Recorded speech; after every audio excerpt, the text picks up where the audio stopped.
ദൈവനാമം വാഴ്ത്തപ്പെടട്ടെ. ഇന്ന് മാർച്ച് മാസം 12-ാം തീയതി ബുധനാഴ്ച, നോമ്പിൽ 7-ാം ദിനം. ഇന്നത്തെ ചിന്താവിഷയം ഫൊർഗീവൻ ഇൻ ക്രൈസ്റ്റ്, ക്രിസ്തുവിലുള്ള മോചനം. അതിനാധാരമായി കൊലോസ്യർക്ക് എഴുതിയ ലേഖനം 1-ാം അധ്യായം 13-14 വാക്യങ്ങൾ.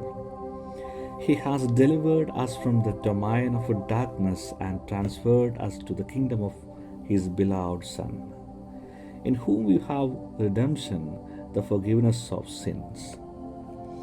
നമ്മെ ഇരുട്ടിൻ്റെ അധികാരത്തിൽ വിടുവിച്ച് തൻ്റെ സ്നേഹസ്വരൂപനായ പുത്രനെ രാജ്യത്തിലാക്കി വെക്കുകയും ചെയ്ത പിതാവിന് സന്തോഷത്തോടെ സ്തോത്രം ചെയ്യുന്നവരാകണം എന്ന് അപേക്ഷിക്കുന്നു. അവനിൽ നമുക്ക് പാപമോചനമെന്ന വീണ്ടെടുപ്പ് ഉണ്ട്. അപ്പോസ്തലനായ വിശുദ്ധ പൗലോസ് കൊലോസ്യർക്ക് ലേഖനം എഴുതുമ്പോൾ ആ സമയം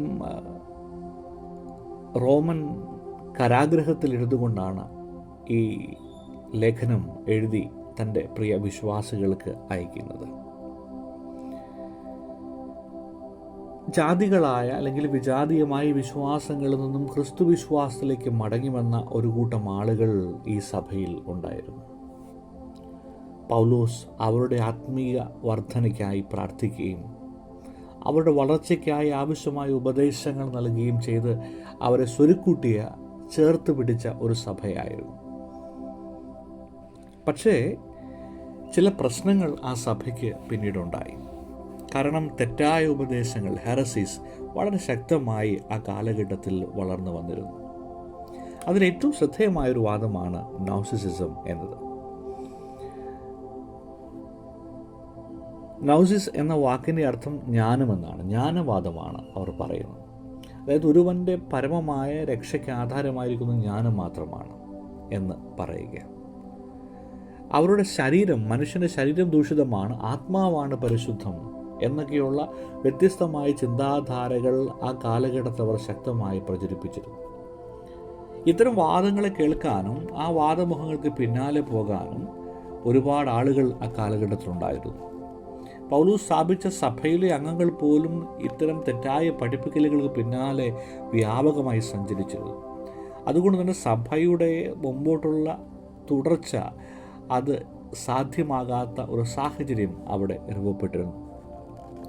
ഈ നഗരത്തിൻ്റെ ഈ പ്രാധാന്യം പരിശോധിക്കുമ്പോൾ ഈ നഗരം ഒരു റോമൻ കോളനിയായിരുന്നു. അതോടൊപ്പം തന്നെ വിപുലമായൊരു വാണിജ്യ കേന്ദ്രമായിരുന്നു. പലതരം മതങ്ങൾ പ്രാക്ടീസ് ചെയ്യുന്ന ഒരു മിശ്രിതമായ കേന്ദ്രമായിരുന്നു. അങ്ങനെയുള്ളത് കൊണ്ട് തന്നെ മനുഷ്യന് ഒരുപാട് ചോയ്സ് ഉണ്ടായിരുന്നു. എവിടെ വേണമെങ്കിലും, ഏത് സാഹചര്യത്തിലും, ഏത് വിശ്വാസത്തിലും ജീവിക്കാമെന്നുള്ള ഒരു ചിന്ത അക്കാലഘട്ടത്തിൽ പ്രബലമായിരുന്നു. ഇത്തരമൊരു സാഹചര്യത്തിലാണ് പൗലോസ് അപ്പോസ്തലൻ ഈ ലേഖനം അവർക്ക് എഴുതുന്നത്. ഇവിടെ പൗലോസ് ഓർമ്മിപ്പിച്ച ഒരു വലിയ സത്യമുണ്ട്. നിങ്ങൾ പാപം കൊണ്ട് ഇരുട്ടിൻ്റെ അധികാരത്തിലായിരുന്നു. ദൈവം നിങ്ങളെ അവിടുന്ന് മോചിപ്പിച്ചു. ഇപ്പോൾ നിങ്ങൾ ക്രിസ്തുവിൻ്റെ രാജ്യത്തിലാണ് ഉള്ളത്. അതുകൊണ്ട് ആ തിരിച്ചറിവോടുകൂടെ നിങ്ങൾ ജീവിക്കുകയും ആ ബോധ്യത്തോടുകൂടെ നിലനിൽക്കുകയും ചെയ്യണമെന്ന് പൗലോസ് അപ്പോസ്തലൻ ശക്തമായി അവരെ ഓർമ്മപ്പെടുത്തുന്നു. അതുകൊണ്ട് നിങ്ങളെ വീണ്ടെടുത്ത ദൈവത്തിന് നന്ദിയുള്ളവരായി നിങ്ങളുടെ ശിഷ്ടകാലം കഴിക്കണമെന്നാണ് പൗലോസ് അപ്പോസ്തലൻ ശക്തമായി ഈ വാക്യത്തിലൂടെ പറയുന്നത്. ഈ വാക്യത്തെ നമ്മൾ സൂക്ഷ്മമായി പരിശോധിക്കുമ്പോൾ അവിടെ പറയുന്ന ഒരു കാര്യമാണ് ഇരുട്ടിൻ്റെ അധികാരം. അതിൻ്റെ അർത്ഥം, ഇരുട്ട് എന്ന് പറയുന്നത് പാപത്തിൻ്റെ പ്രതിനിധിയായി, പാപത്തെ സൂചിപ്പിക്കാനായിട്ടാണ് വേദപുസ്തകത്തിൽ ആ വാക്ക് ഉപയോഗിക്കുന്നത്. പൗലോസ് അപ്പോസ്തലൻ ഇരുട്ടിൻ്റെ അധികാരം എന്ന് പറയുമ്പോൾ പാപത്തിൻ്റെ സമ്പൂർണമായ അടിമത്തത്തിന് കീഴിലാണ് ഒരു മനുഷ്യൻ ആയിരിക്കുന്നത്. അവിടെ നമ്മളെ നിയന്ത്രിക്കുന്ന ദൈവമല്ല, മറിച്ച് പ്രലോഭകനായ പിശാചാണ്. അവൻ്റെ ഇംഗിതങ്ങൾക്കും ഇഷ്ടങ്ങൾക്കും സ്വാർത്ഥ താല്പര്യങ്ങൾക്കും നമ്മളെ വഴിപ്പെടുത്തുവാനായി നിരന്തരം അവൻ പരിശ്രമിച്ചു കൊണ്ടിരിക്കും. അവൻ നമ്മുടെ ഉള്ളിൽ നൽകുന്നത് മരണഭയമാണ്. ജീവിതത്തിന് അതിനപ്പുറമുള്ള നിത്യതയെക്കുറിച്ചുള്ള ബോധ്യങ്ങളിൽ നിന്ന് പുറത്തു വന്ന് മരണഭയങ്ങളിൽ കുരുങ്ങി ചില തെറ്റായ ചിന്തകളിലേക്കും ആശയധാരകളിലേക്കും നമ്മൾ എത്തപ്പെടുകയാണ്. ദൈവത്തിൽ നിന്ന് അകറ്റപ്പെട്ട ഒരു അവസ്ഥയിലേക്ക് മനുഷ്യൻ എത്തപ്പെടുകയാണ്.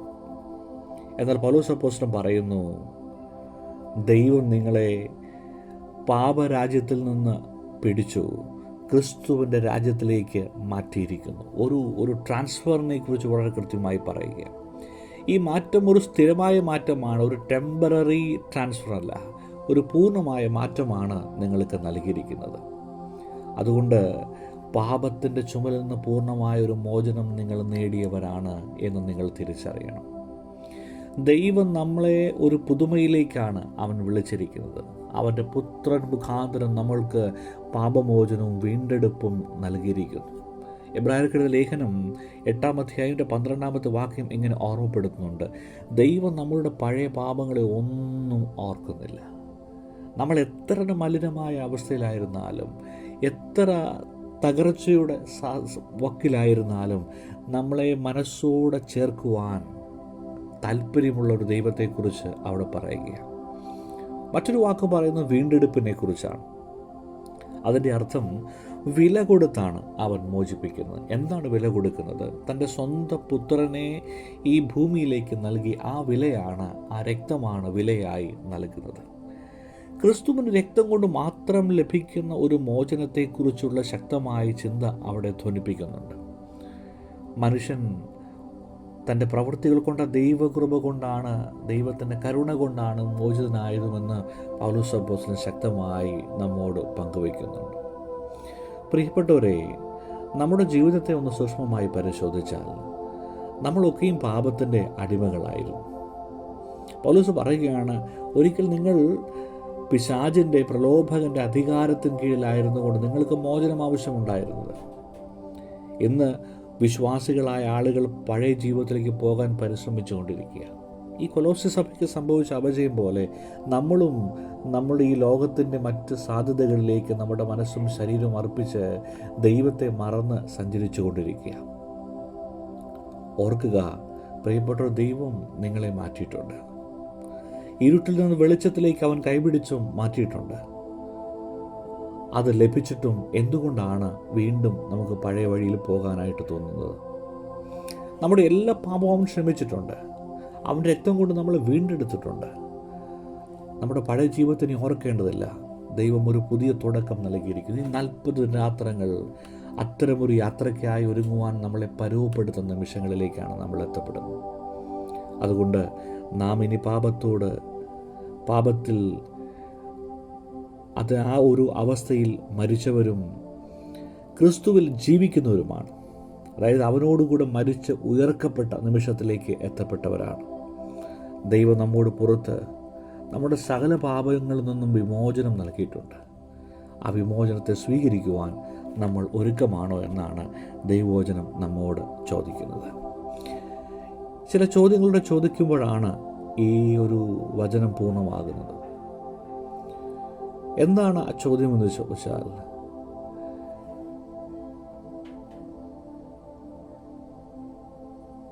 നിങ്ങളുടെ എല്ലാ പാപങ്ങളും ദൈവം ക്ഷമിച്ചു, എന്നാൽ നിങ്ങളിപ്പോഴും പാപത്തിൽ ക്രിസ്തുവിൻ്റെ ജീവിതത്തേക്കാൾ വെളിയിലാണോ, ക്രിസ്തു നൽകുന്ന ജീവിതത്തിന് വെളിയിലാണോ എന്ന് ഗൗരവമായി ചിന്തിക്കേണ്ടതുണ്ട്. 2, ദൈവം നിങ്ങൾക്ക് നൽകിയ മോചനത്തിന് നന്ദി പറഞ്ഞുകൊണ്ടുള്ള ജീവിതം നയിക്കുവാൻ നിങ്ങൾക്ക് സാധ്യമാകുമോ? 3, മറ്റുള്ളവരോട് ക്ഷമിക്കുന്നതിലൂടെ ക്രിസ്തുവിൻ്റെ സ്വഭാവത്തെ പ്രതിഫലിപ്പിക്കുന്നവരായി മാറുമോ? ഈ 3 ചിന്തകൾ നമ്മളെ പുതിയ ഒരു ജീവിതത്തിലേക്ക് നയിക്കും. ഓർക്കുക, ദൈവം നിങ്ങളെ ഇരുട്ടിൽ നിന്ന് വെളിച്ചത്തിലേക്ക് മാറ്റിയിരിക്കുന്നു. അതുകൊണ്ട് വെളിച്ചത്തിൽ ജീവിക്കുവാൻ നമ്മൾ നിയോഗിക്കപ്പെട്ടിരിക്കുന്നു.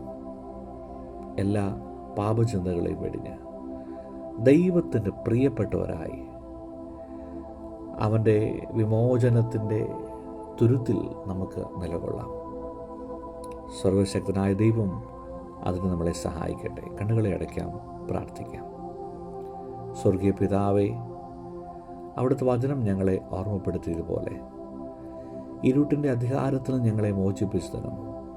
ക്രിസ്തുവിൻ്റെ രാജ്യത്തിലേക്ക് ഞങ്ങളെ മാറ്റിയതിൽ ഞങ്ങൾ നന്ദിയുള്ളവരാണ്. ഞങ്ങൾക്ക് ലഭിച്ച വീണ്ടെടുപ്പിനും പാപമോചനത്തിനും ഞങ്ങൾ നിന്നോട് വാഴ്ത്തുന്നു. ഞങ്ങൾ നിന്നെ വാഴ്ത്തുന്നു. ഞങ്ങളുടെ ജീവിതം നിന്നോടൊപ്പം നീതിയിലും വിശുദ്ധിയിലും നയിപ്പാൻ ഞങ്ങളെ തുടർന്നും സഹായിക്കണമേ. ഞങ്ങളുടെ പ്രാർത്ഥനയും യാചനയും ശ്രദ്ധ വെച്ച് കേട്ടതിനായി നന്ദിയോടുകൂടി സ്തോത്രം. സകലവും യേശുവിൻ ധന്യമുള്ള നാമത്തിൽ തന്നെ. ആമേൻ. എല്ലാവർക്കും ഒരു ശുഭ ദിനം നേരുന്നു.